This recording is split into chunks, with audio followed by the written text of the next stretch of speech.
Hello, everyone. Welcome to Spirit Switchboard. I am your host, Kerrilynn, and you are listening to us live on the United Public Radio Network and the UFO Paranormal Radio Network, 105.3 in the Gulf Coast and 107.7 FM in beautiful New Orleans. If you are liking what UFO Paranormal Radio has to offer, please check out their website, uprntalkradio.com. Find out more about all of the shows that we have to offer, our hosts. The word is that we're getting a new website that may have a chat and a merch store and all of that fun, good stuff. So please check that out. This week, so I know that I've been letting you guys in that I was having a secret surprise guest. So my secret surprise guest is my bestie. So my best friend, Carrie. So Carrie is joining me tonight, and we are going to be talking about witchy haunts. But when we started deep diving down, we kind of decided there's a veering. We're going to veer off just a wee little bit. But it started because I sent you that meme about... We were burned at the stake. Yeah, we were burned at the stake in the 1600s, and we vowed that we would find each other in this lifetime. And we did. So we thought we would talk about witchy stuff, witchies. The Pendle Hill to start with, right? So Pendle Hill or Bell Witch? You start. Maybe Bell Witch. We can start with Bell Witch. Okay. So Carrie's spelling is different. So, but what is interesting, it is Kerrilynn. It is. Yeah. So we're both Kerrilynn. Mine spelled like the movie. Like the horror movie. Yeah. Mine is spelled like I'm in my 50s. So all Carries in that age bracket were spelled this way. Let's say hello to some folks. Hi, Heidi Gold. Thank you so much for being here. Thank you for giving us a shout out as well too, and helping people know where to find us and at what time. Michelle Wilfong, thank you so much for being here. Lois Clark, hello. Thank you for being here. Mort Ali, it's great to see you. Thank you so much for being here. Hi, Contessa Martins. Thank you so much for being here.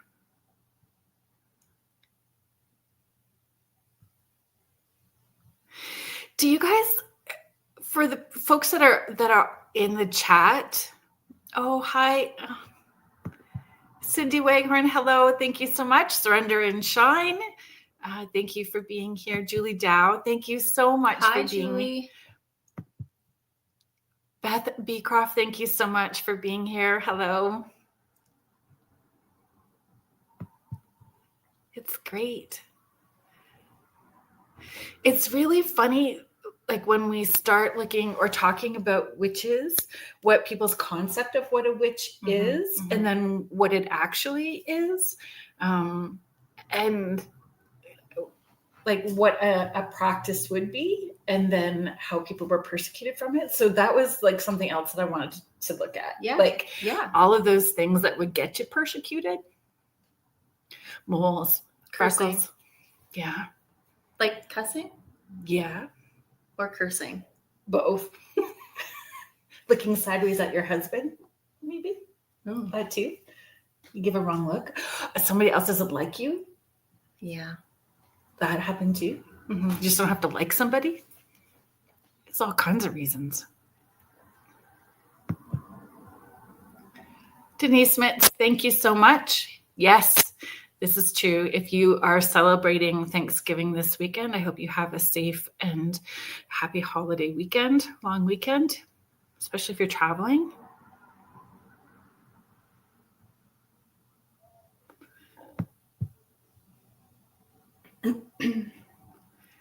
So do you want to start with, let's start with Bell Witch. Okay. Just because I know that with Pendle Hill, I'm quite excited about the whole story with all of it. So let's do Bell Witch first. Get that underway. Yeah. Okay. Do you want to start with what you discovered about Bell Witch? You go ahead. You want me to start first? Yes. I'm incredibly nervous. So with Bell, so I wanted to talk about, like, originally it was like the Witchy Haunts. So Bell Witch came up and Pendle Hill, and then I kind of went sideways. And with Bell Witch, what I'm finding is the telephone game. Mhm. So do you have the history, like, of where it started? Do you want to share that? Sure.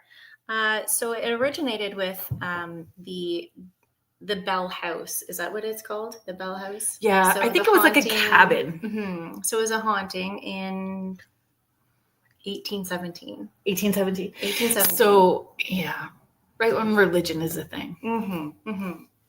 So then they started hearing knocking and scratching, but I don't think that happened right away.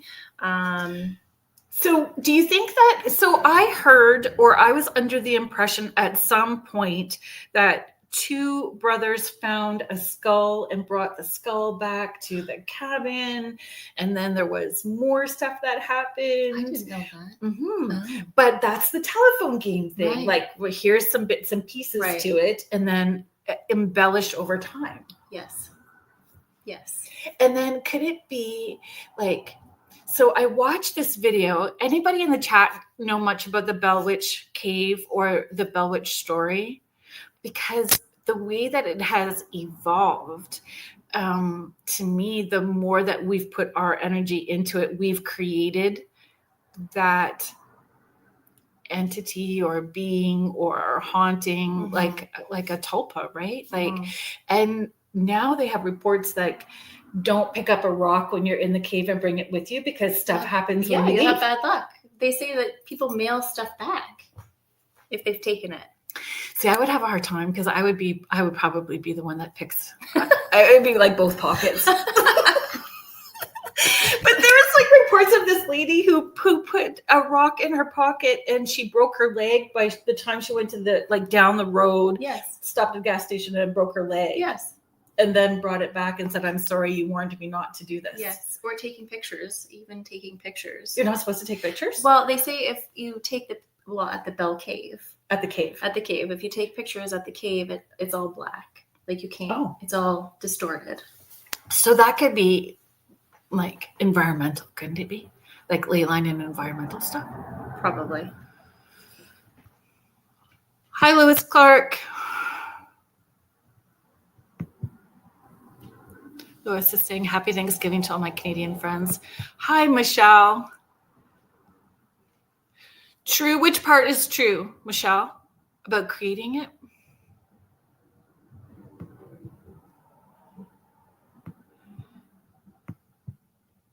And like, the more that we put our energy into it, the bigger the story gets. So it's been on all the ghosty shows as well too, and people checking it out. But to me, the story got bigger. I'm sure it gets embellished along the way for sure. Right? Gail Rowe. Hello. Thank you so much for being here, Gail. So it started with John. Was it John Bell? Was the dad?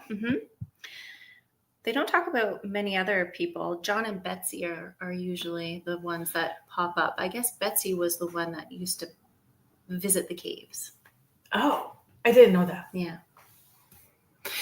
And as the story unfolds, isn't it that the Bell Witch, they're saying potentially poisoned John? And I didn't know that either. Yeah, I think so. Really? Folks, yep. I had it up. There is potential. But again, all of it, like, to me, all of it feels like it got embellished along the way, because there was some kind of report. Let me see if I can find it. And then he died like 3 days later. There was some mysterious jar with some stuff in it. But if you are witchy in any way, there's always going to be a jar with stuff in it. Mm-hmm. Multiple ones. Liquids of different kinds. Mm-hmm. Okay. And you best not touch them. No, but people do. They dig stuff up and then they find a bottle with the things and then they touch it. Don't touch it. Folks, don't touch the bottles when you dig them up. If there's stuff in it, just leave it respectfully. Yes. And then maybe take a peek at whatever your heritage is and leave an offering at the same time as an I'm sorry I disrupted your stay. Mm-hmm. Mm-hmm. Oh, Michelle is saying, take only pictures, leave only footprints. Seems to be good guidance generally. Mm-hmm. Exactly. Gail is sharing, I lived in a very haunted house growing up and have had several experiences, so I definitely believe in the paranormal. Mm-hmm. And it becomes a relationship. It doesn't always have to necessarily be like a healthy one, but there is some sort of relationship when you are coexisting with those energies. Mm-hmm. But there's no that didn't seem to be necessarily invited in. It just was. There doesn't seem to be a pinpoint to they found what was on the land ahead prior to that. I don't know. It's so weird. So how do they figure out it was a witch and not just a spirit? What would be the difference? I don't know. Okay, so I wanted to find the accusation. So the accusation was poisoning. And so the story is the Bell witch is said to have hidden a vial of poison in the Bell household chimney. One drop tested on a cat allegedly killed it instantly. The witch later claimed she intended to put poison in John Bell's dinner. But I thought we didn't know who the witch was. They called her Kate, but Kate was the neighbor. So Kate is the witch? No, she was just a neighbor. I don't know. See, I don't get it. I don't understand. Another accusation was cursing and threats against individuals. So the story is the entity repeatedly cursed John Bell, threatening to kill him, and verbally harassed the Bell family with insults and promises of harm. And it increased. So it was John or Betsy that did get a lot of physical stuff happen to her as well too, right? Mm-hmm. So another accusation was physical disturbances in the poltergeist activity. So knocking on walls, moving objects, pinching, spectral sounds, other unexplained physical phenomena. And they attributed it all to the witch. So then I got thinking, does it say how old Betsy was? No, it doesn't. John, don't be fine. Yeah, see what they say. Because, what if the poltergeist activity was because she was intuitive and hit that hormonal age and, Is that usually when it happens? Telekinesis and all of that other stuff kicks in? 11 to 12. That's how it begins. Oh, see? Yeah, and it ends when she's 15. And how old does it say how old she was when she moved out? So apparently she was harassed when she was engaged, and she was harassed so badly by the entity about who she was engaged to that she broke off the engagement and ended up marrying somebody else. And then she moved to a different state. Yeah, it says that she married her former school teacher. Her school teacher? Mm-hmm. Richard Powell. That feels all. The same man the Bell Witch reportedly hated. Is who she married. Mm-hmm. And then she moved to Mississippi and lived there until 1888. And it doesn't say that there was any reports of haunting with her after, right? No. See, I find that. And the cabin that's there is not the original cabin, that it's a reproduction, right? Mm-hmm. Hi, Anita. Thanks. Carrie was a trooper. I'm like, I got us hats. They're quite cute. I like them. Carrie is she's honestly the best. We go away for the weekend. I'm gonna bring sheets. Let's take photos. We go where we're Collingwood. We go around. Yeah. And Michelle took the pictures for us. Michelle Plummer, who is in the chat, took all of the photos of us. She too is a great champ. And yeah, we appreciate you, Michelle. Let's investigate at the cemetery. Okay. That one was a weird cemetery. It was in that weird pine. Mm-hmm. That was a strange one. Mm-hmm. Mm-hmm. But it was good. Yeah. And then there was that other one where it ripped.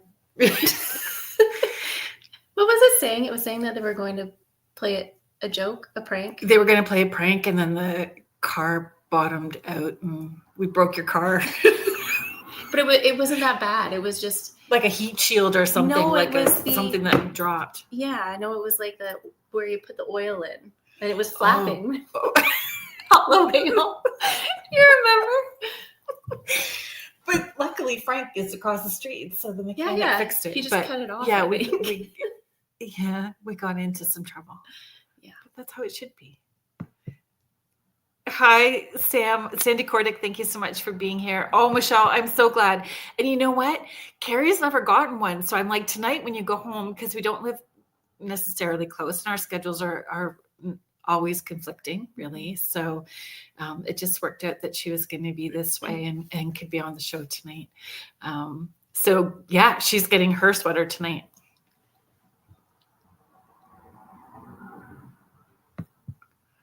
Gail is sharing, hope you don't mind me saying this, but I do feel a lot of accusations were false and some individuals were persecuted because of their lifestyle. Mm-hmm. And then with the sake witch trials. Oh, fake witch trials? Total hysteria. Most were probably totally innocent, but the times, and especially the church, if you were different or had markings, you were evil, if it makes sense. Mm-hmm. Totally does. And that's exactly where, when I said, like, originally I thought we would be going this direction, but we're going to go somewhere else, especially with the Pendle Hill, because that's what I feel too.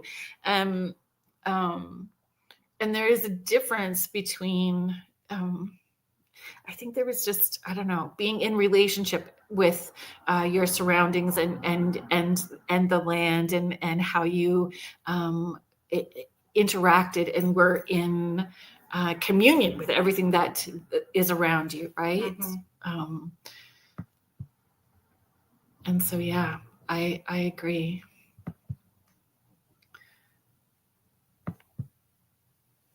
It was a crazy road trip for sure, Denise.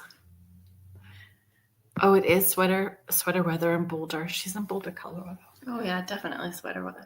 Sweater weather.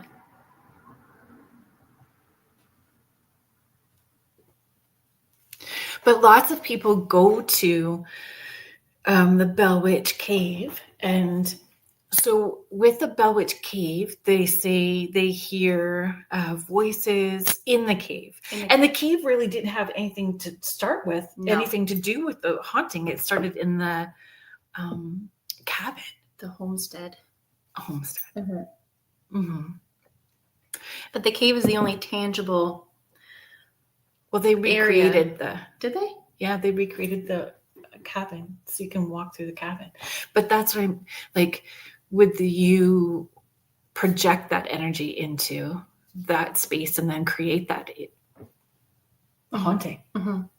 But in the cave, you would have that audio pareidolia, the kicking in as well too, where you think you're hearing something based on those sounds, right? Or we're looking for it to be something potentially as well too, right? But the thing with the taking the rocks and then having the bad things happen. But there's lots of places like that too, right? Like there's in Hawaii, you can take like the lava stone. Yeah, I was just gonna say that. And Michelle Plummer, you would know that story as well too. Maybe you can share bits and pieces. I forget which one it is, but I thought it had to do with Pele. I thought it did. We'll find out, I think.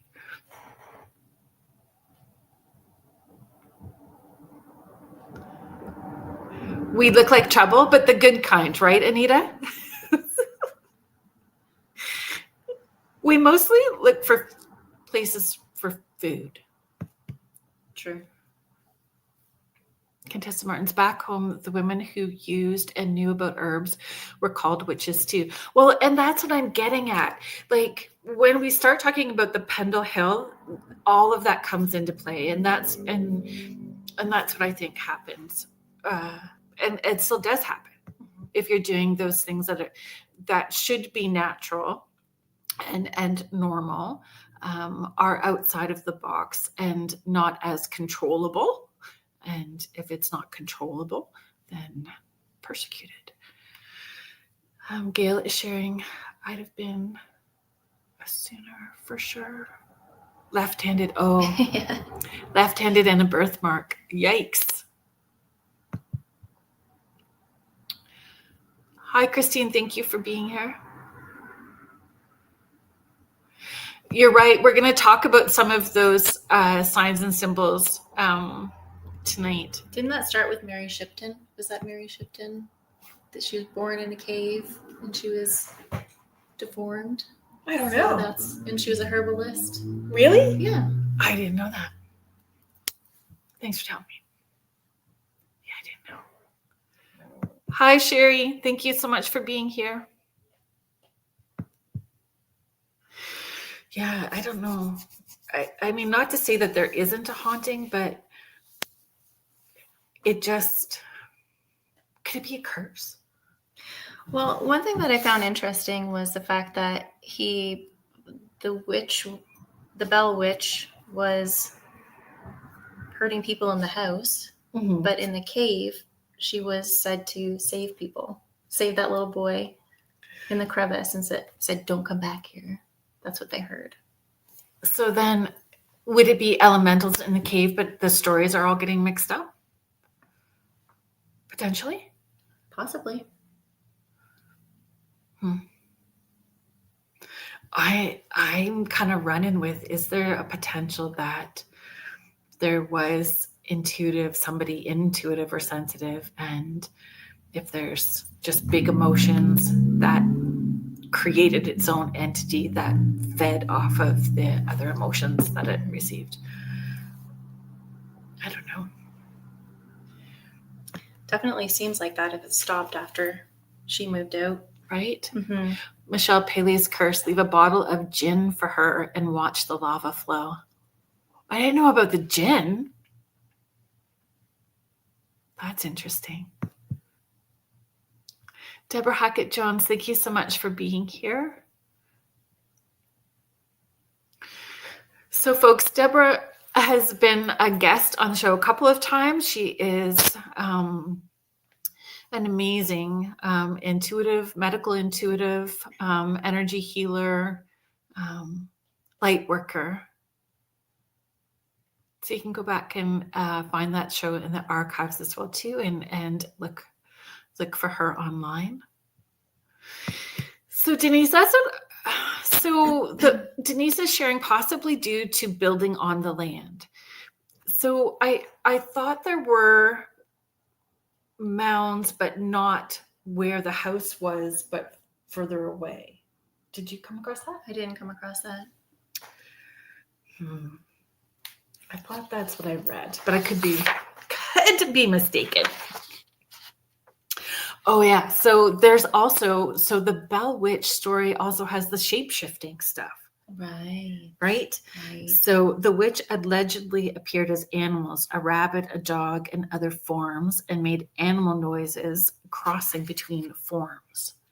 And they had slaves as well too. Mm-hmm. So I heard that the slaves were also being affected. Oh. Is there a possibility that the slaves had magic too, like doing their own rituals? Possibly. And haunting? Possibly. Good on them. I wouldn't blame them. Yeah. Good on them. Close to the cave. Thank you, Denise.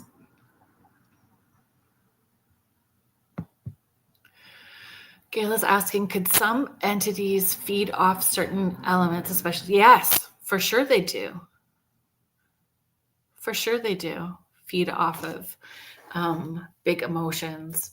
And then I think on Beneath the Hollow Moon on Thursday nights with Laura Lee Pavin, we did a segment on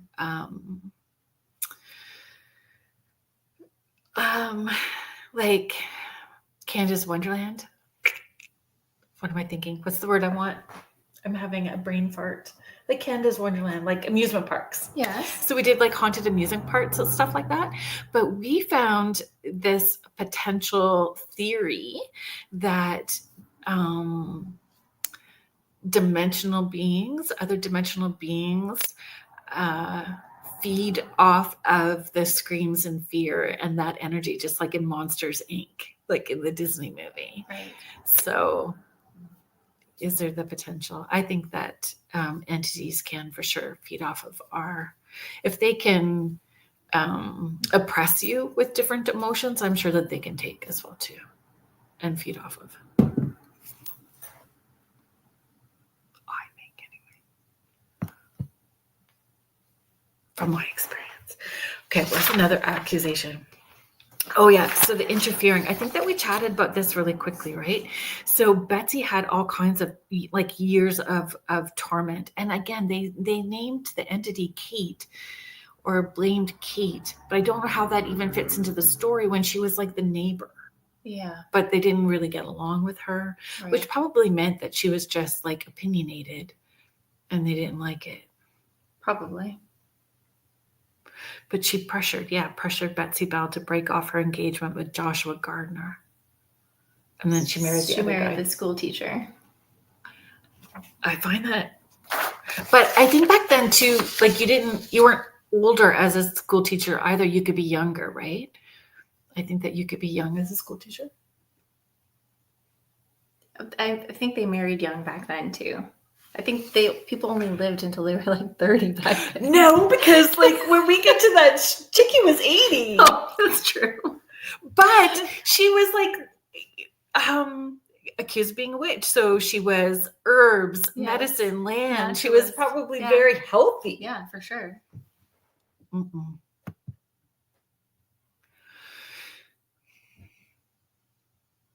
And Gail is sharing, I was actually pursued by an entity in the UK where I'm from originally, but I live in Canada now. I don't know what it was, but it was not a normal spirit. Huge robed figure. I was reported in to be haunted by a witch and some children that died of cholera in the nursery. Mm-hmm. But that's not, is this something like that is all okay now? You're not having these experiences now? Then I always have 1,000 questions. Is there a past lifetime connection to that unfinished business? Mm-hmm. Some kind of connection to the children? Stories go back and forth? I don't know, but lots of people go to that Bell Cave. Mm-hmm. Lots of people.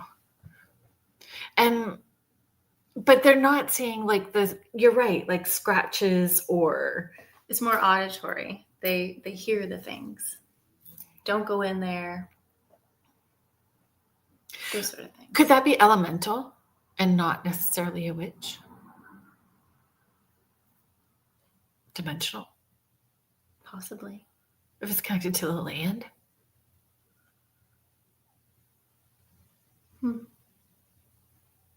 Maybe? Maybe. I don't know. I always have just more questions. I know. Let's get into the Pendle. Oh, no. Well, I think that with the Bell Witch, is there more? Is there parts of the story that we've missed out? No, I really do think like a lot of it is that telephone game, right? Like, so it starts there. Andrew Jackson. So Major General Jackson. Can you share a little bit about that? Was he the president? I think he becomes president later. I don't really know. Sorry, folks in the United States, but you can correct us. Mm-hmm. But he was a major general during the war. Yes. And he was in I don't know where he was. Nashville? Is that what it says? He was somewhere else. And then he brought people, and the wagon got stuck in the mud. And then he accuses the witch. Do you know the rest of the story? Not to that depth. I just read that he had heard something and he hightailed it out there, but it wasn't until like years later that story came about. I know, but this is the thing. Like the stories got embellished over years. So, and bits and pieces got added to it. And so did we all create it? Yes. I think so. I think so. I think so. I just think it's I don't know. Some of those places I don't feel pulled to even go check out because of that reason, you know? No. Not as publicized as that one. There's probably other. I just think, what does it say? I don't know, mysterious sounds and scratching. Lamps go out. Yeah. Things like that. Yeah. I don't know. I think like it was a whole bunch of different things. Potentially, I would say how I feel about it, I feel like it's potentially poltergeist stuff that comes from in-house as well too. And then elementals. But if you want to look for something, you're going to find it. If you're looking for something, you're going to find something. Yeah, I suppose. This is true. You can always find something to back up your story. Hi, Kathy. Thank you so much for being here.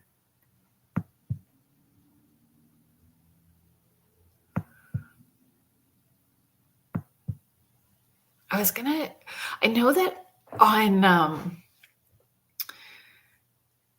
on the porch group, so on the Kerrilynn's Morning Porch, so the intuitive mentoring group that I have online, I use the Bell Witch Cave as one of the remote viewing targets. Oh, fun. Yeah.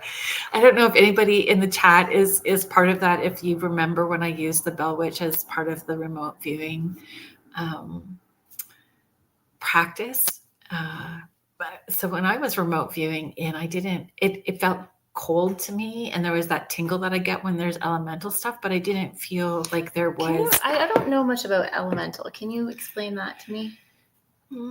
Like land spirits, earth spirits. Okay. Like that kind of stuff. Still dimensional, but yeah, like that. Do they take form? Yeah. So like fairies would be elementals. Oh, okay. Okay. Yeah. But then you have like air spirits, water spirits, fire spirits, like earth spirits. So that's what I consider. Like the movie? Yeah. Elemental? I don't remember. Is that movie? Is it animated? Yes. Oh, no. I don't. It's where a fire and a water fall in love. Oh. Yeah. I like that. Elemental. It's called Elemental. I'll watch it. Yeah. Lily will watch it. Lily would like it. Yeah? Yeah, she would. Lily's my granddaughter, and she's 5, folks. She would like it. She would like it? We'll see. Is there singing? I don't remember. She's kind of at that age, right? Probably. Have you introduced her to the Demon Hunters yet? K-pop Demon Hunters? No. That is a fan favorite in our house. Demon Hunters? Demon Hunters. There's lots of singing in that. But that's what they're saying is in the cave. Maybe they just need to sing to it. Maybe they need to sing it to sleep. Maybe. It's a cute movie, Contessa. Thank you. Yeah, it's a cute movie. That's fun. Do you want to do a couple of these? Let's do a couple of these. Folks, we're going to do a couple of hexes or hoaxes before we do the Pendle. Oh, there we go. Truth or myth, hex or hoax. Hex or hoax, folks. Truth or myth. The trial by water or dunking was frequently used in New England witch trials. I feel like I've seen a lot of contraptions where they dunk them In the movies. Yeah. Hmm. And like books. What do you think, folks? Didn't do you know what's that movie? Not the Life of Brian. I'm not a witch. Do you remember that one? I'm not a witch. She's kind of, and they were talking about the wart on her nose. It's the Life of Brian. Who those movies? I don't. You don't know? Mm-mm. Oh, somebody has to know. Folks, opposite. Deb saying true. Denise saying truth. Seen it in the movies. Going to say hoax, Kathy. So it is a hoax. Although often depicted in lore, water tests were not standard procedure in most New England trials. In some cases, they used it. I know in the Pendle Hill stuff that we'll talk about later, they used fire, actually. Mm-hmm. So truth or myth, hex or hoax, witch bottles filled with urine, pins, hair, etc. were used historically by people to protect themselves or create spells in witchcraft.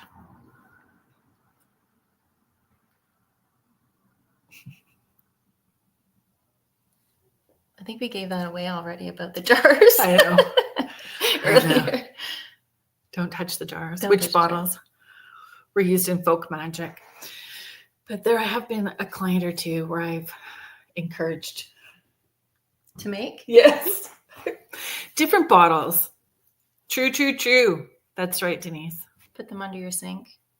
Behind your toilet. Behind your toilet. Yeah. Placed in a roundabout. Later. Crossroads. Yeah. One that you never go to. Exactly. Yeah. Be mindful. And the pins are part of the story with the Pendle Hill witches as well too. Pins are what started it all. So this one was interesting for me too. So true or myth, hex or hoax, the total number of people executed for witchcraft over the centuries was around 9 million. That's a lot. It is a lot. That is but a lot. It was a lot. It came up a lot where it said that. Were they tried as groups, or sometimes was it mostly just groups, or was it just I think individual? It's both. I think it's both. So it's widely circulated that 9 million figure is greatly exaggerated. Historians estimate perhaps 30 to 60,000 executions in the main witch trial era. That's still a lot. It is frightening. That's still a lot.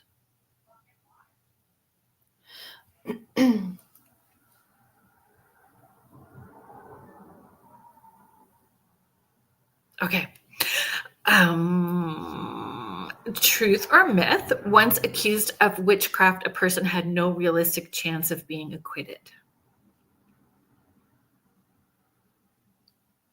Hex or hoax?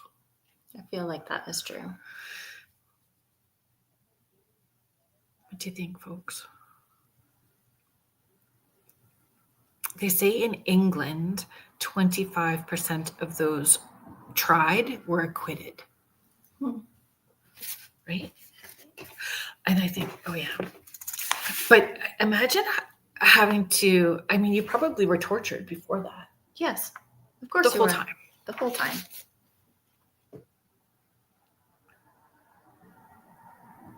So the truth or myth, I know that we, you think that's true, Sandy?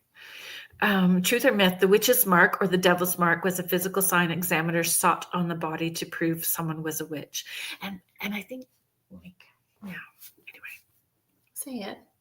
I will after. Okay.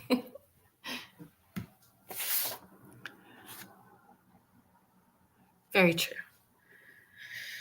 Witch hunters searched for marks or blemishes believed to be spots where the devil had touched or branded the accused. And they had a vested interest, right? Like sometimes villages were paying people to be those witch hunters to find out why their crops weren't working, or the rain wasn't, the crops weren't growing, or the rain wasn't coming, or just bad luck. And, so he had to find somebody to blame it on so they can make money. And then the church. Mm-hmm. Oh, my Lanta's not good. Bad time. Okay, what's another one?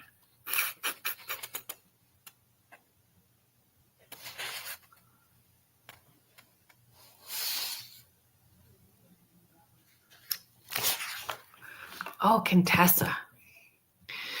Contessa Martins, I would be burned because I have a turquoise birthmark on the right side of my head. And I think, wasn't there something too about being born with a caul? Is that the right word?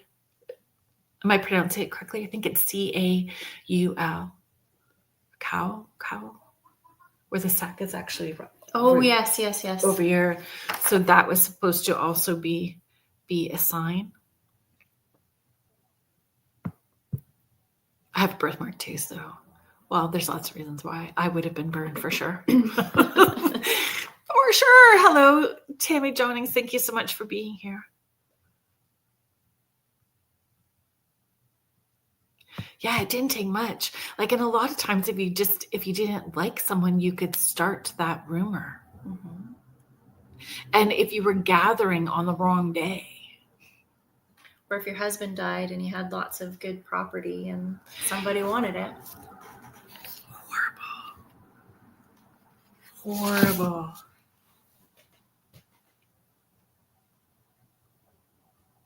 Okay. Okay, so I looked up the top 10 accusations against alleged witches.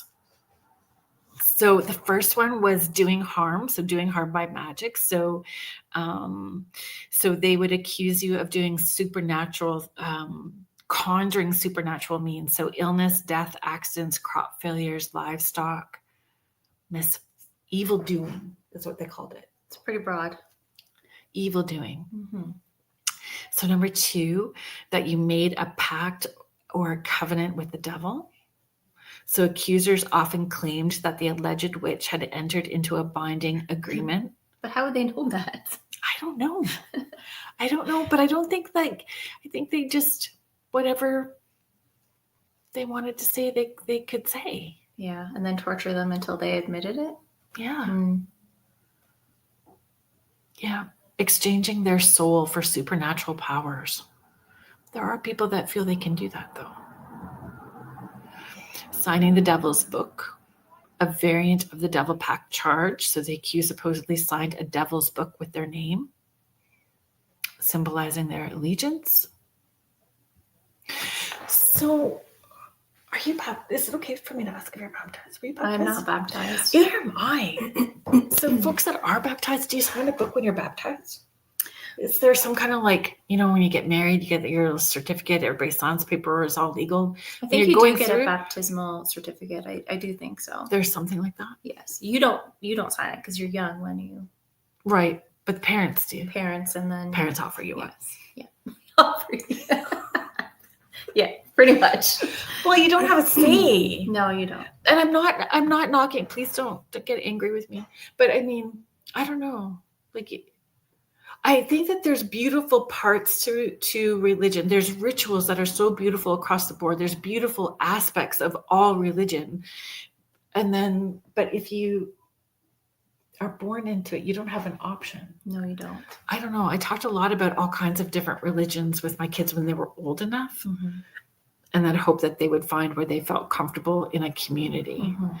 But for the most part, I would say my kids all have gone back to where our roots would originally be, which is, that Celtic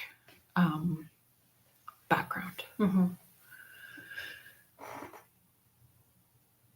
Yes, you do get one. I was baptized as a baby. Parents sign off and the godparents. Thank you for sharing, Kathy. Sandy is saying, yes, you get one. I'm Kathleen. I got one and a candle. Kathy's saying, my nan strongly believe that babies should get baptized as soon as they are born in case the baby didn't live. Mm-hmm. So a lot of people believe that as well too, right? Or if you unalive yourself, then you don't go. No. As well too. And then they weren't buried in the cemetery either. Or how does that work? There's a graveyard and the cemetery. So I think they were buried in a graveyard and not in the cemetery. So the cemetery is connected to the church and the graveyard was not. Is that right? Please correct me. I am okay about being corrected. With love and kindness. I think that's how that works. Okay, so what else? Signing the devil's book. Attending nocturnal gatherings. Oh. Calling it a coven meeting. Witch hunts often include claims that witches would gather at night, worship the devil, feast, dance, or perform rituals in secret assemblies. Sometimes called sabbats. So a lot of these are what end up in the Pendle witch trials is what they get accused of. Almost every one of these so far when we start talking about it.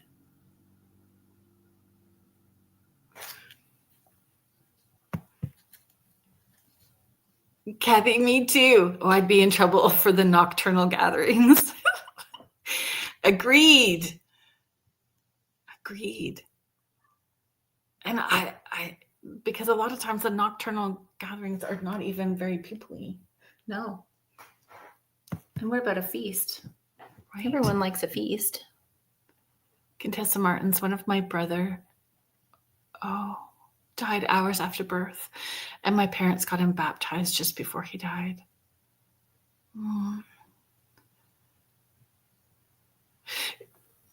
I would imagine, that would help have a little bit of peace and comfort, right? Mm-hmm. It's very sad.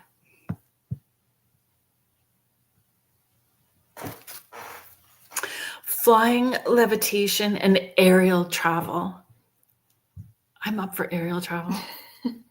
I think that would be awesome. The accused were sometimes said to fly through the air, either physically or in spirit form, to attend gatherings or travel great distances. So, could witches, could they be shapeshifters as well too? I think so, right? I think that yes, they could be shapeshifters. Because she turned into animals. Oh yeah, the Bell Witch was the shapeshifter. Yeah. So yeah. But so it says right next, shapeshifter. Oh. I just needed to read the list, folks. Hi, Fiona. Aerial travel. That's so funny, to attend gatherings or travel great distances. I would love that. If I was that way, I'd be flying to Thunder Bay next weekend, not driving my car. No. Yeah, no, traffic is terrible. That highway is scary. Yeah. Highway 17.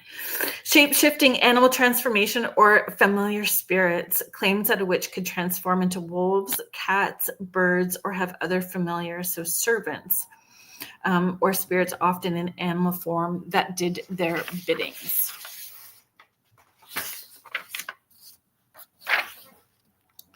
I think most of us that have pets will feel like we have a familiar.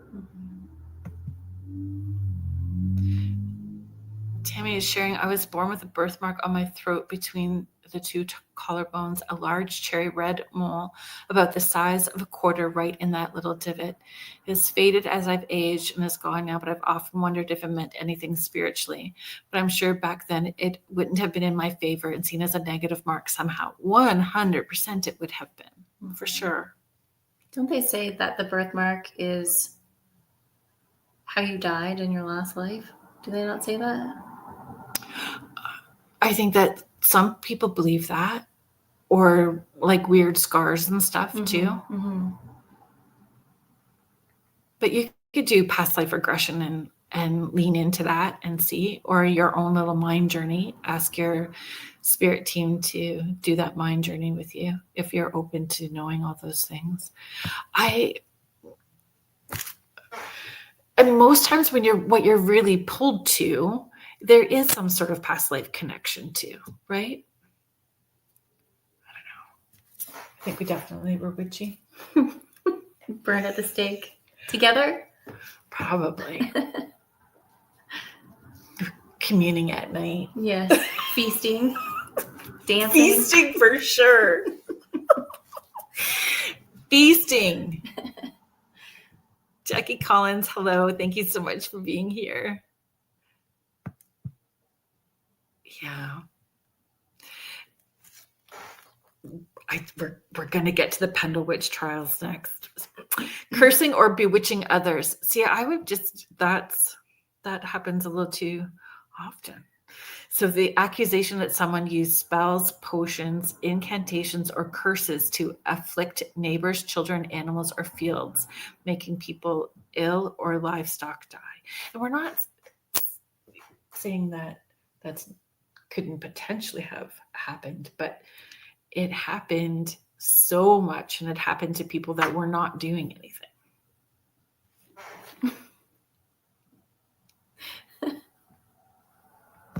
Right, Kathy? I'm in trouble again. I don't know.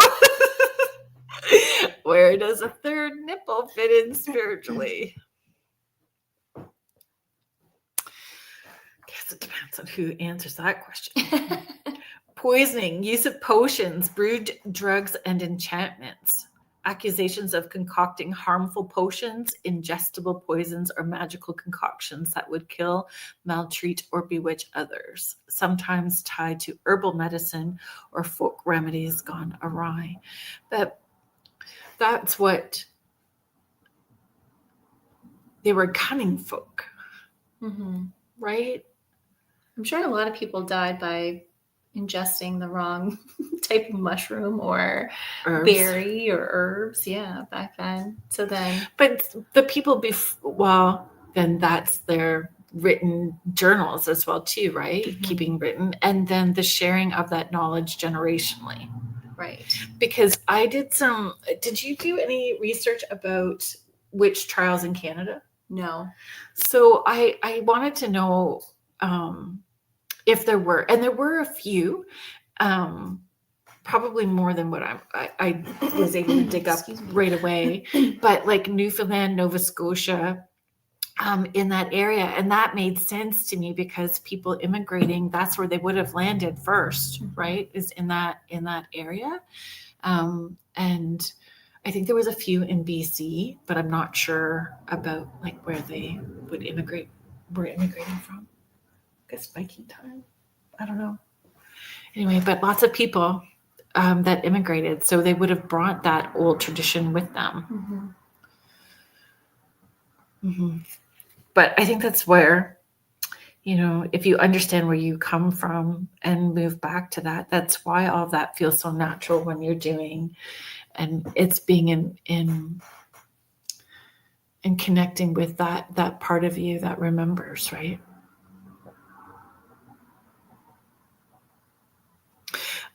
Denial of Christianity. Heresy, because witchcraft was often viewed as an inversion of Christian faith, accusing someone of abandoning Christianity, rejecting baptism, or being in league with demons was common, sometimes included in confessions or torture. It was all about that, right? In the way that they would torture them. And I think that's what happened with the Pendle Witch as well too. They were held for a while before, so just that torture until they agreed and fessed up other people. Like, hello, Rhonda, how are you? Miss Rhonda Harris. The freaking awesome paranormal podcast and the Orion effect. We've all been so busy with our schedules, Rhonda. I hope once we get through October and into November, where it's a little smoother, we have an opportunity to all connect in. But it's really great seeing how busy everybody is and all the things that you've been doing.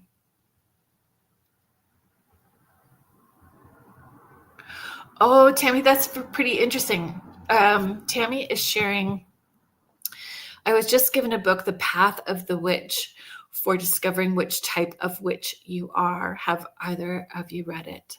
I have not read that one, but I have read a number of books about Celtic witch. And I have a book written down that I have read that I am going to recommend as well too. Rhonda, yes, we do need to catch up. We do. I was going to reach out about that. I've missed you. I've missed you too. Yeah, time to catch up for sure. What types of witches are there? Oh, I think culturally there would be so many different, right? Mm-hmm. Based on your, like, where Origins. you lived. Yeah. Mm-hmm. Yeah. The book that I wrote down, because I can never remember her name, because I have that kind of brain. Did I write it down this one? Nope. This one? Nope. Where did I put it? Oh, there it is. The last page. The very last paper. Oh yeah, that was another accusation. Interfering with marriage or personal relationships. Okay. So that is a witch. Yes. With a B. Yeah. Cunning folk. Life in the era of practical magic. So cunning folk, life in the era of practical magic. Tabitha. Oh my gosh, Hanmore. Flanmore? Hanmore? I did read it, folks. Yeah. Cunning folk. Life in the era of practical magic. And I think about Terry Pratchett. So he wrote all of those books about the cunning folk. And that's really what it was. It was that understanding of being in relationship with the land and the herbs and what they grew and how they practiced and what they put into it, and understanding what our bodies needed, and moving and transitioning with each of the seasons and honoring those seasons as well too. So yeah, then you get religion mixed in, and it didn't fit in that anymore. Mm-hmm. Tammy, have you started reading The Path of the Witch? Would you recommend? Has anybody else read that?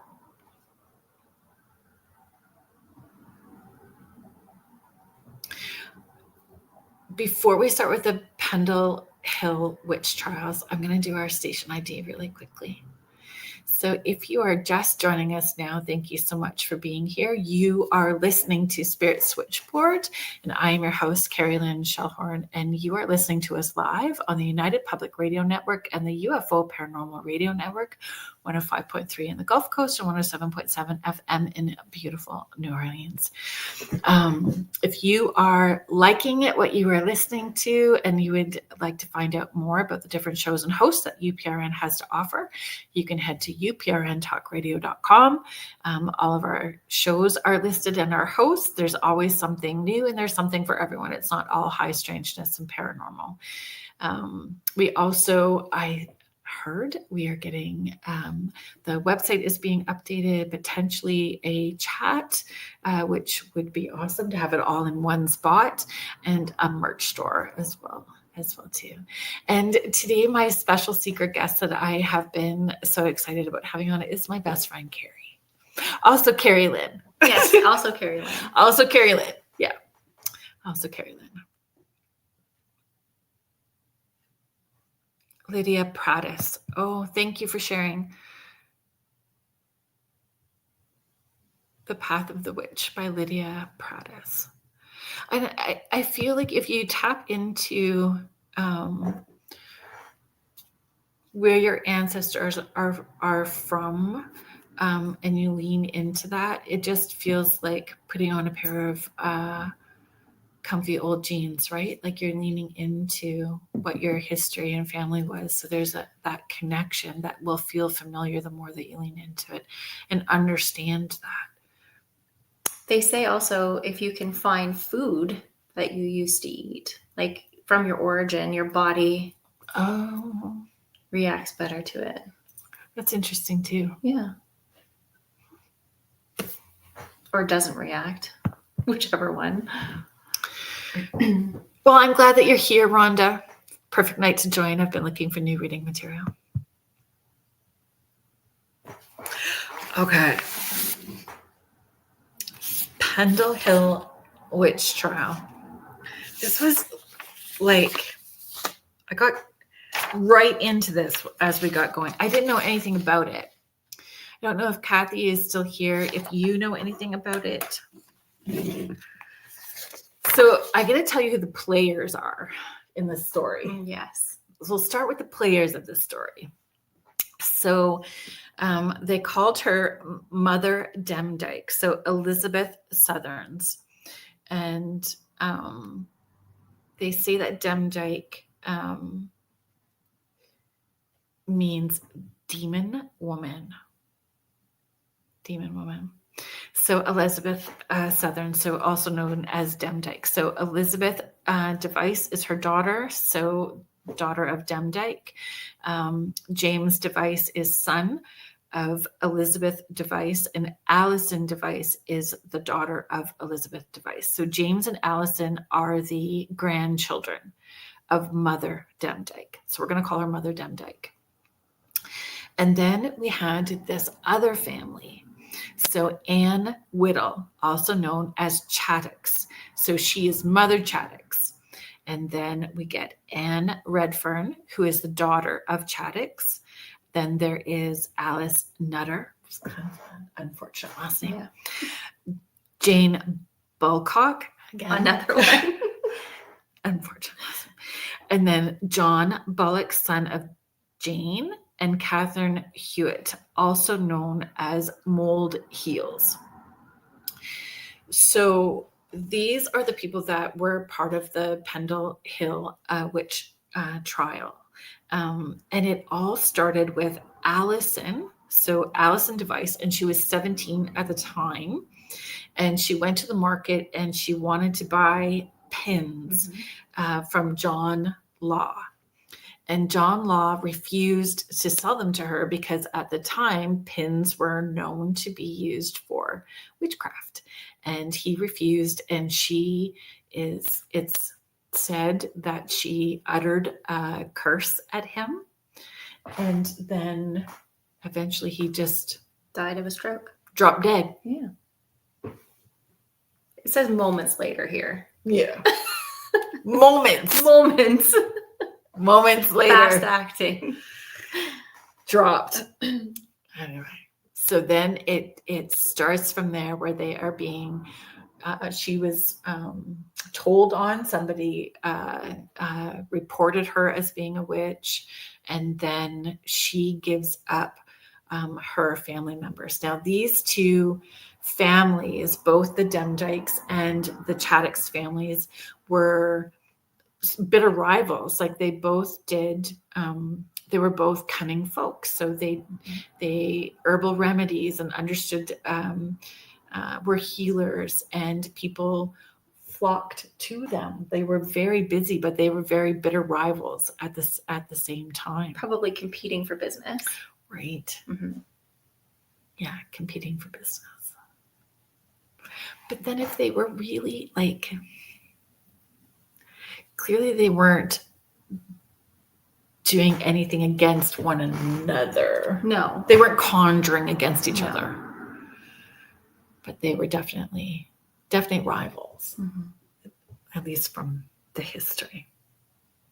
Anyway, so how does this go? So Elizabeth Device was charged. Oh, it just goes. It's on. Okay, where do we want to start? So that's kind of where we go. So each of them that were accused. So it was 2-day trial, and they were hanged at the Gallows Hill in Lancaster on the 20th of August, 1612. But not all of them. no, so Mother Demdike was not. She did not get hanged. She died in prison. And she was 80. And she was 80. That's the thing. So she was working for years. Like they said, over 30 years she was working doing this. And no one ever told on her. They benefited from what she had to offer. She was in good relationships with those people. It was after this started. So I kind of skipped in the story, but it's said that they got together. What is the tower? Malkin Tower. Right. So some of both families were put in prison, and then the two families got together on a Sabbath, so on a day, and they were gathered in the evening on a nocturnal gathering, apparently eating stolen mutton. Well, it says it was Good Friday. Yeah. I think somewhere we'll say that it's a Sabbath as well too. Mm-hmm. So then they all got arrested, but they were trying to figure out a way to save their folks. Now, do you not question that? If they were such bitter rivals, would they get together and eat food? No. See, I don't think so either. But it's an interesting, anyway. But they all get in trouble. And then they all start confessing to things. After they've been tortured. Under duress. Yeah. But I mean, I've cursed people under my breath while driving. Haven't you? Many times. Or on a call where you're having to wait with Belle for an hour and a half. And then they hang up on you? Yes. Yeah. Yes. That kind of, But if I see, sometimes when I get frustrated that way, then I'll go clear, cancel, delete. Clear, cancel, delete, and thank you very much. Mm-hmm. Not putting that juju out where it's going to come back at me 10 times. I have insta karma. Instant. Oh, do you really? Yes. That's why I try not to do anything bad because it comes back instantly. So, but manifesting that, do you think that it's coming back right away? So then you've manifested that to come back right away. It's my own punishment. Right. Mm-hmm. I don't really curse too much anymore. I stay pretty calm and mellow all the time, for the most part. I don't do much cursing anymore of people when I'm driving or on the phone. But cursing at them. Cursing at them. Yeah. Cursing at them. Yeah. Cursing is a big part of my daily vocabulary, even when talking to myself. That's so funny, Rhonda Harris. So I call it salty language. I'm using salty language. But cursing a person, not necessarily. I don't do that. But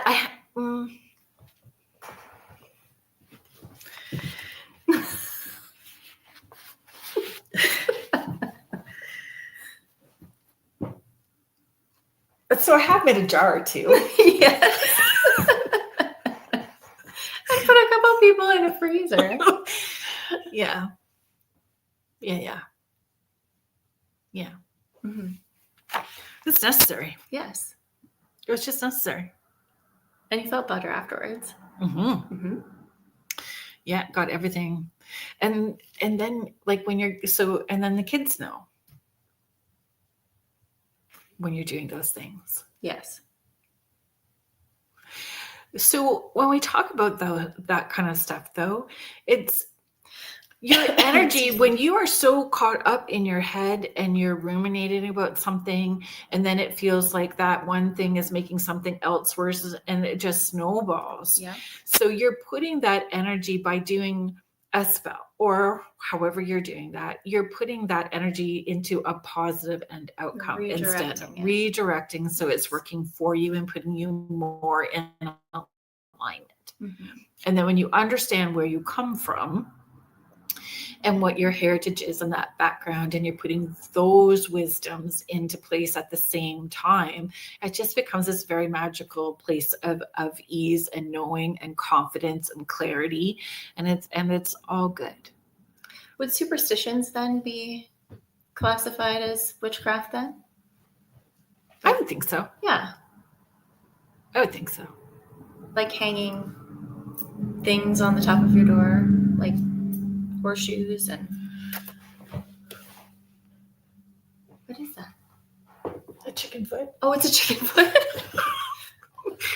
or a chicken foot. Yeah. Yeah. Where did you get that? You're gonna have to show it now.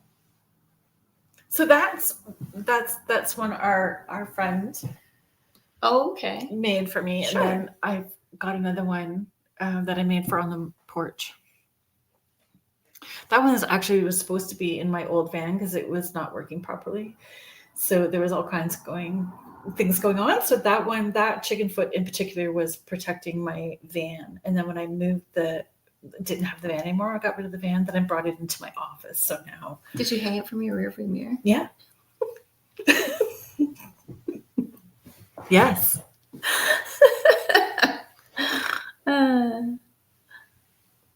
You're welcome for all the sharing that we're doing tonight. Yes. That one has some extra energy attached to it. But it's important. But when you think about your signs and symbols, and you think about what things represent, that's what you're doing, right? You're figuring out the things around you and what they represent to you, and what they mean to you, and how you can use them to put you in alignment for what you're trying to create.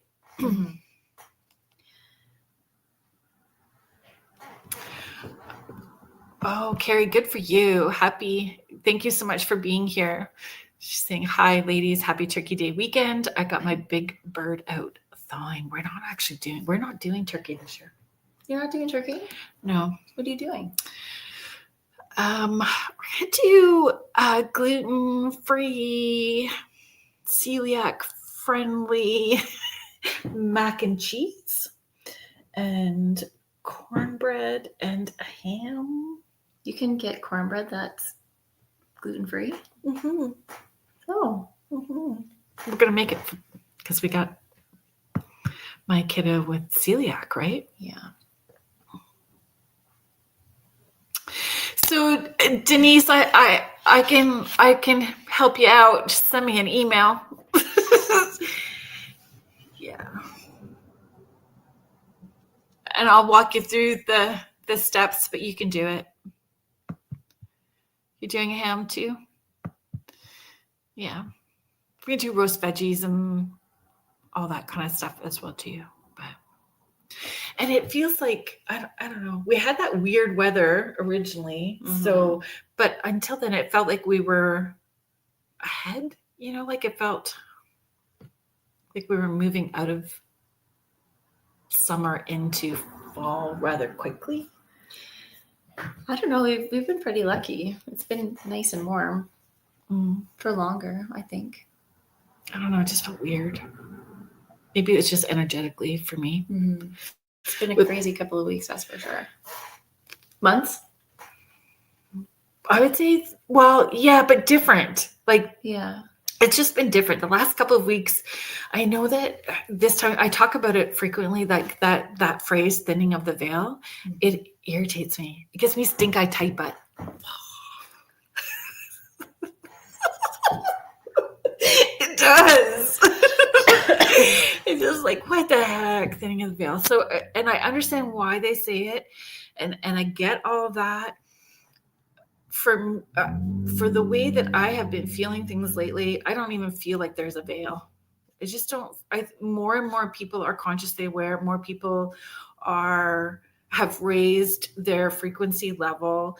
I feel that more people, even if they are not necessarily on a consciously aware path that way, or would say that they are intuitive, are having experiences where they are seeing people that are crossed, or shadows, or light anomalies. More people are having experiences, and I feel that's because of the way that things, our frequency on a global level has shifted and changed.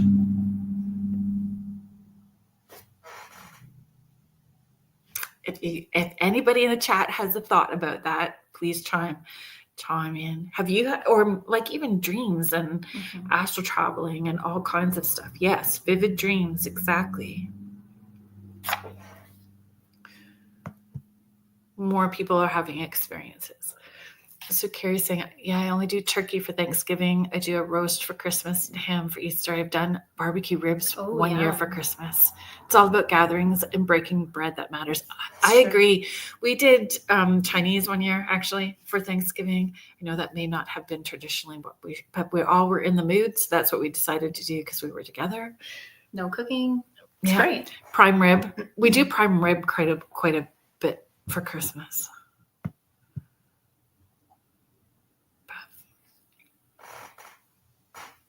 Yeah, lots of dreams. So vivid dreams. I agree. Okay, back to Pendle. Oh my gosh, how did this break down?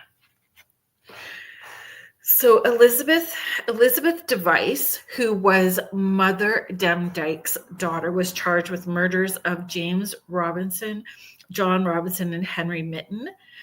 And that's the one. And mostly because her 9-year-old daughter testified against her. But again, the pressure that the daughter would have had and how frightened she would have been, to not, because the whole family had that heritage and background, and that knowledge was being passed from, and it was their income. That's what she did for income.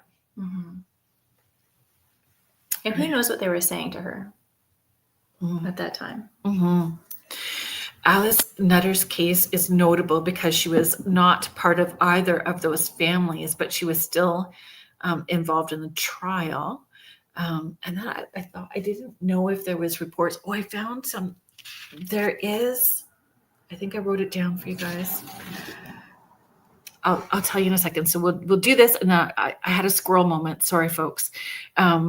So she was also relatively wealthy compared to the others. While there's little direct evidence against her, she was accused mainly based on her involvement in meeting at the tower. So she was involved somehow. That way. I don't know if I wrote it down here. Oh, I did. If you go to Gutenberg.org. /ebooks/ sorry, you know what? Then is /18253. But if you type in Project Gutenberg ebook, it's the Discovery of Witches, 1612 to 1618 by Thomas Potts. So he did all of this reporting on all of it, all of this discovery of witches during that time period. In that time period from 1612 to 1618. And then what the Project Gutenberg did in creating this ebook that you can read for free. I started reading it and it's freaking fascinating. Yeah? Oh, yeah. Because it's his report that was happening during the time.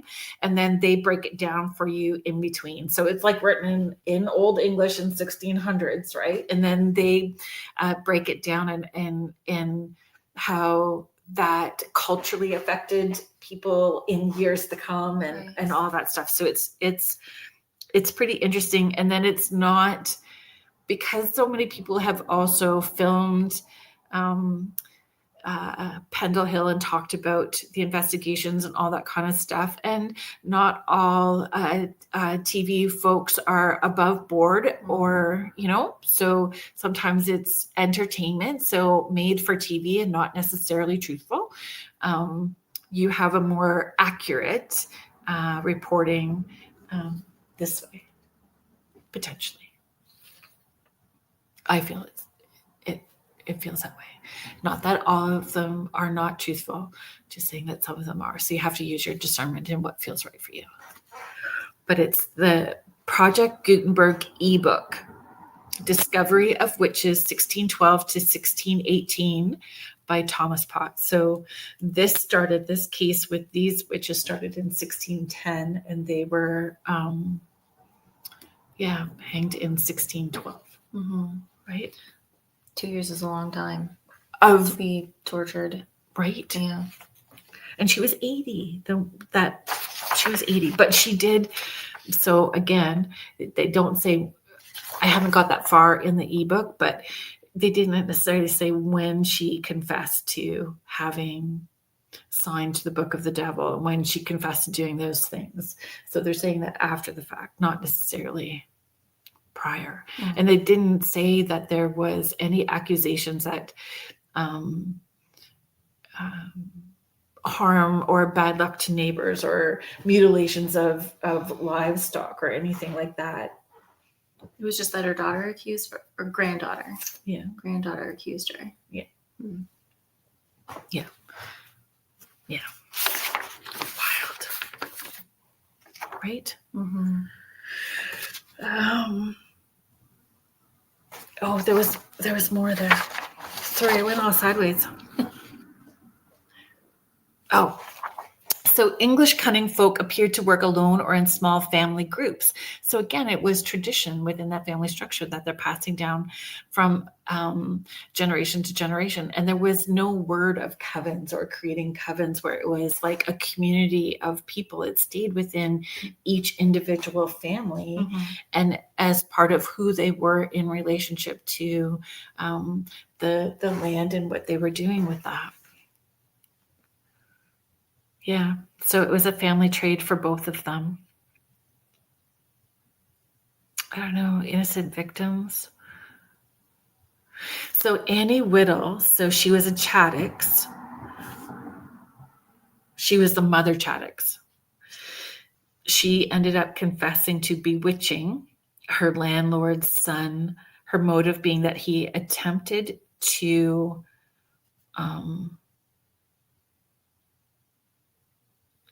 harm her daughter in a vile way, because we have to be careful about the words that we're using, and Redfern, and to drive her entire family out of their cottage. So she confessed to putting a spell on him. So in a time and place where there was a different law for the rich than the poor, and the wealthy knew they could get away with those sorts of things, but a fierce reputation as a cunning woman may have been the only power someone who wasn't as wealthy would be able to have, right? So having that reputation of being very good at being a cunning woman. But wouldn't you want to keep her around? Yeah. You'd think. Well, but then they wouldn't have power. Getting rid of those people, and then they had to be in a line with church and what the church was saying, what was right and what was wrong, and what their beliefs were. I don't know, they snuff them out. Carrie's saying, yes, the veil of illusion is thinning. That's a better way of putting it. Thank you, Carrie. I'm getting tons of vivid dreams as well. So going sideways, do you set your intention that you don't want to dream at night? I set my intention to not dream. I don't want to dream. I do so much work during the day that I just want to sleep. I know that I share this a lot, but I want to sleep heavy enough that I'm snoring and keeping the neighbors awake. Shouldn't have drank yet. She's bought me earplugs before if we've ever gone on our road trips, girl trips. Yeah. It's because I love you. I know. Just in case, I just want to sleep that heavy.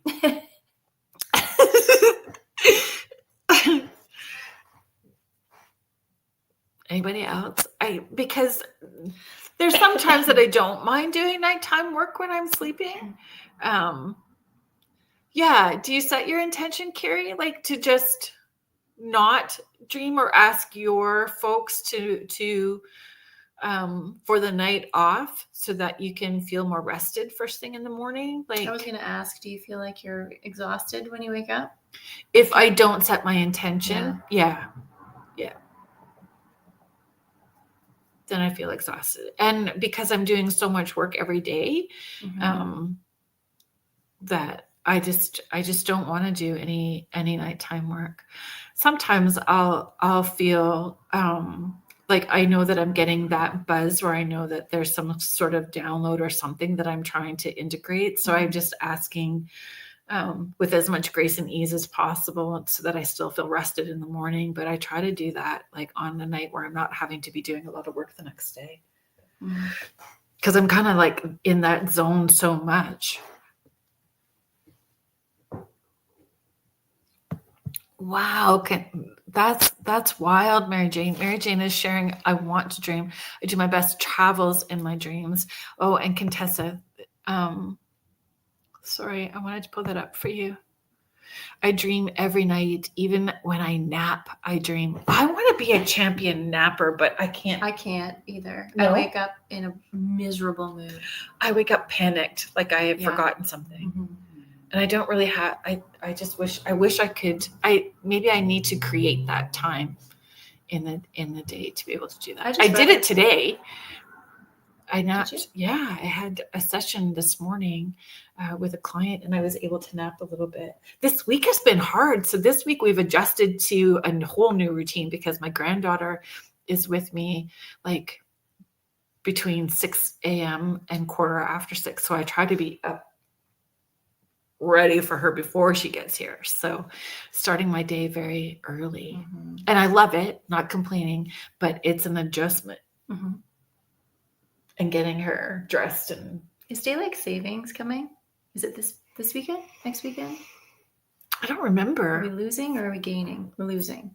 Falling. Yeah, we go back. So that's going to be an even more of an adjustment, especially with little kids. She's already not wanting to go out the door because she says it's dark. Yeah. It's going to get nighttime. Yeah, it's going to get darker yet. Yeah. Right? So Carrie's saying, no, I don't. I need to see what's happening so I understand root issues to remove. And I appreciate that very much. I just don't want to be doing it every night. But maybe I'm needing to ask in a different way that if we're doing it, that it's done with grace and ease so I still feel rested. So maybe I'm needing to change how I'm asking that as well too. Maybe. I don't know. Just even that makes me feel tired. I know that sounds so awful, but I'm holding that space for so many people. Yes. All the time. Yeah. All of the time. Mm-hmm. All of the time. Yeah. Yeah. So on my downtime, I'm kind of not wanting to. But I don't want to feel like I've left anything undone either at the same time.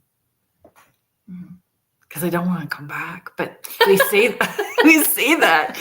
And then we get over there in unconditional land and go, oh, I'll help you be their teacher. Oh, sure, I'll come back around. No. Nay. See, Tammy, I agree. It's been more intense the last little bit, for sure. But I do know in learning from Joni, so Joni Templeton Skinner, so our dear friend, Rhonda Harris, she's on their network. So she has her show, Joni Templeton Skinner, so True Crime Beyond the Veil. And she is a forensic astrologer. So I've been learning so much from her. And I think that's the way the planets have been, and the full moon in Aries, all of that stuff. So it's been a little more intense than normal. Those Aries. Right? Yeah. We love our Aries people, though. You get shit done. Yeah. Hi, Jody. Thank you so much. She's saying, hi, ladies. Super late to the party, but wanted to pop in and say hi. Oh, thank you. Thank you. It's good to see you here.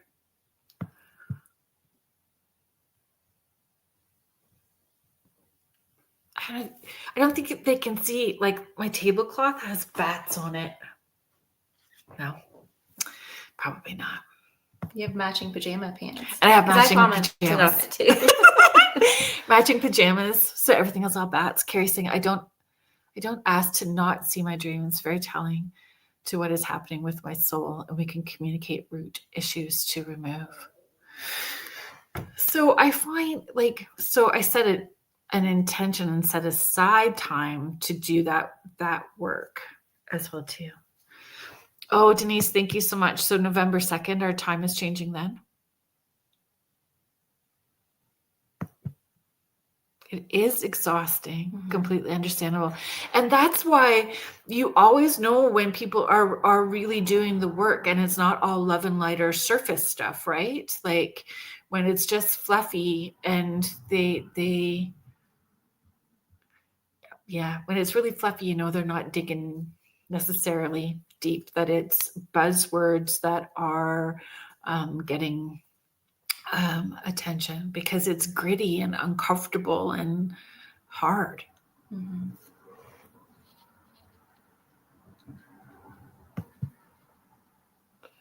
Pam Smith is saying most of my dreams are very vivid. For those folks that are saying their dreams are very vivid, for the most part, I really don't dream very often. And when I do, it's usually something to pay attention to for sure. Very vivid and sometimes a little Salvador Dali-like, but I had one like that a couple of weeks ago, actually. But do y'all keep a dream journal? Do you keep a dream journal? I don't dream that much. When you do stuff? Yeah. Do you write any of that stuff down? Do you keep track of when you're doing like spelly kind of work, when you're doing any of that kind of stuff? No. I don't have time for that stuff anymore. To write down. So I find people always come back to it when they're in a time of need. Yeah. Right? And absolutely. Instead of looking at it as part of your heritage and a lifestyle that's in flow 24/7 in all the things that we do, right? And in the way that we cook. Are we growing our food? Even if you're not growing your food, how you are creating your food and serving it, how you're cleaning and your energy that's attached to it, like all of those things, and understanding that your house has its own personality and its own energy, and what are you feeding it, and all of it. It's just different. Thank you.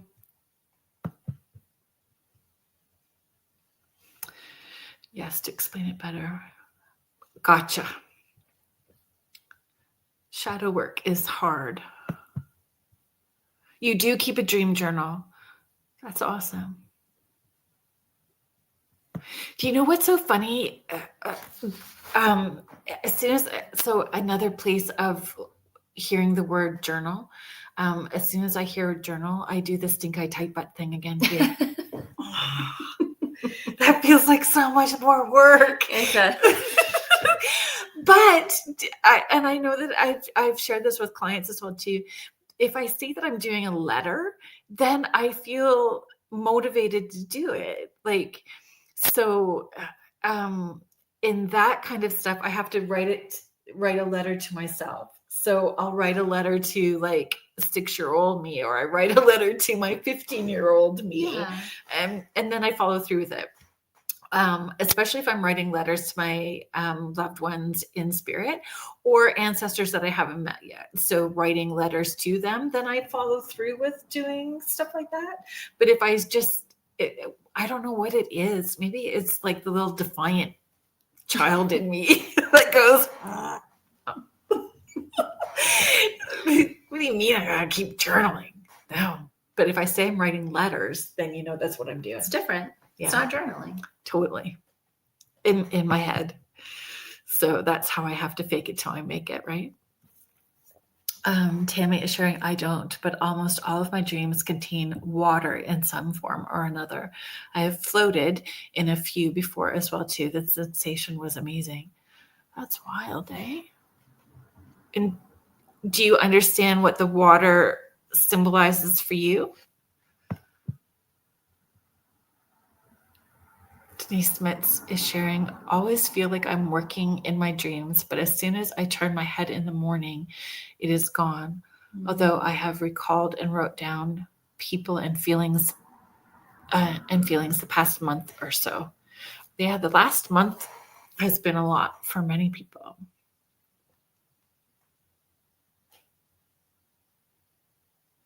And who wants to feel like they're working in their dreams? As soon as you turn your head in the morning. And they say to keep it right by your bed, right? And I found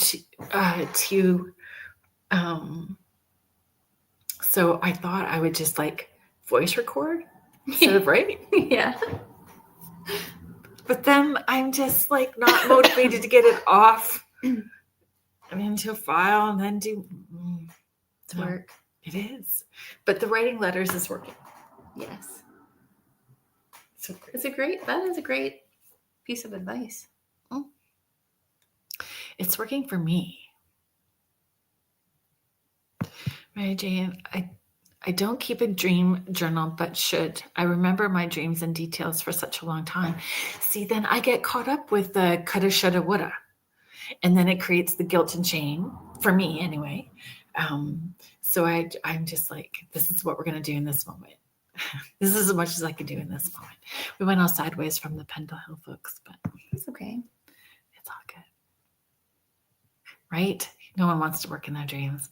And it's funny because I get people emailing me or messaging me all the time. You must feel really tired this morning because you were in my dreams and we were doing this stuff and we worked through this stuff. And so I'm thinking that you're working even sleeping. Yes. Jesus. And I'm like, I'm not consciously recalling having this engagement with you through the night last night, but I'm invoices in the mail. I'm glad that I was of service in that way, and it was a positive experience. Right? And then what do you say to somebody too?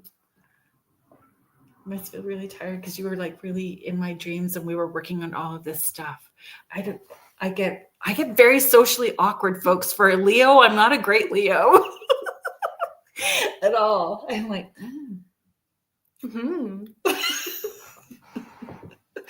what were we doing in that dream? So Tammy is saying, I actually haven't investigated the meaning of water. So, and it's all layered, right? And again, this is sort of where I buck the system a lot as well too, because I know that, especially when I was working like with kiddos and intuition, when my kiddos were little and how things have presented for me, that it's not always the same as what I'm reading. Like, it may mean something to you. So you could read all of the different meanings that somebody else has wrote, that what it meant for them or traditionally, but it may mean something different for you. So leading into asking your ancestors if they can show you in dream time or symbols in a way that you'll see here, feel, and know what it is for you. There's traditional ones for sure, but it may be more specific to you.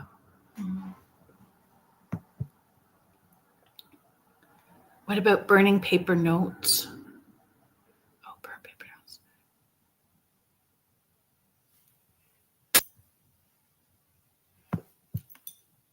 You mean for like spell work?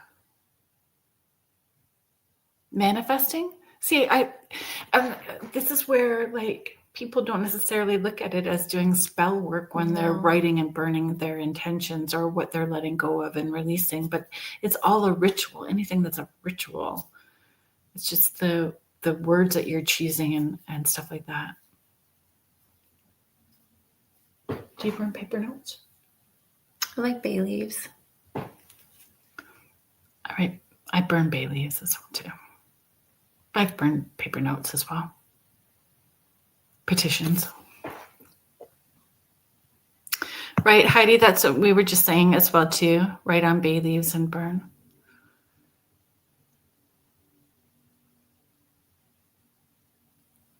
I think a lot of people start with the things that feel like positive things, so then it eases them. You know, it doesn't feel like they're doing something. Because again, people misunderstand karma as well too, so then they get all ass backwards about stuff.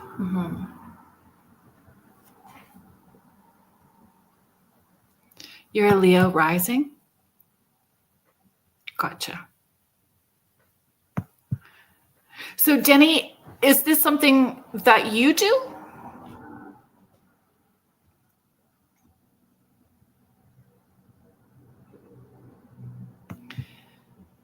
You know what was interesting for me, Tammy? About 8 years ago, probably coming close to, so 8.5, I guess, years ago, I had a session with someone, which I don't do very often, allow other people like to do sessions for me.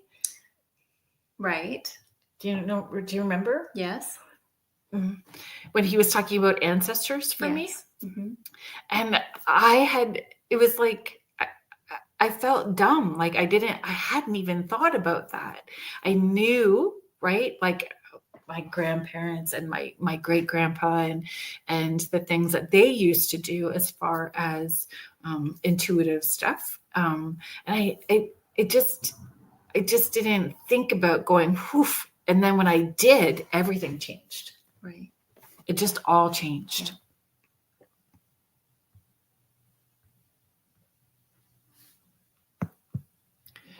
Mary Jane, you write it on paper, then shred it.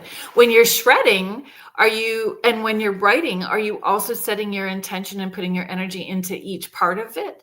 Because, that's also part of the process, right? Like, is that intention on all of it? It depends on what you're working on. It would depend on what you're working on, what your intentions are.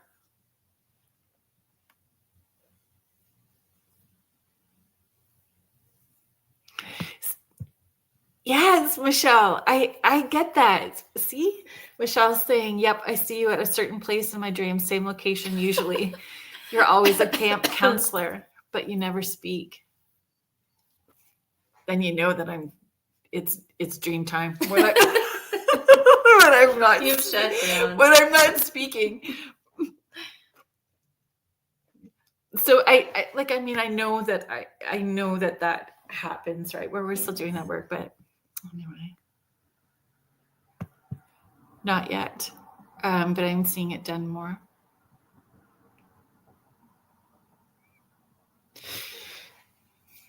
So do you feel like when you start noticing those things that it's something that's already been like, it already is in that timeline, so it's just coming to your awareness now, like you're meant to do all of that, so you're going to see it more? Yeah, I think so. Hi Ward, thanks so much for being here. Danny is saying I would use it to get rid of negative energy or negative things. Well, they say you can use the bay leaves and sprinkle them around your house for protection. Yeah. Or in your money jar. For protection. Mm-hmm. Or if you're creating your own smoke cleanse or sage cleanse, adding bay leaves into that as well too.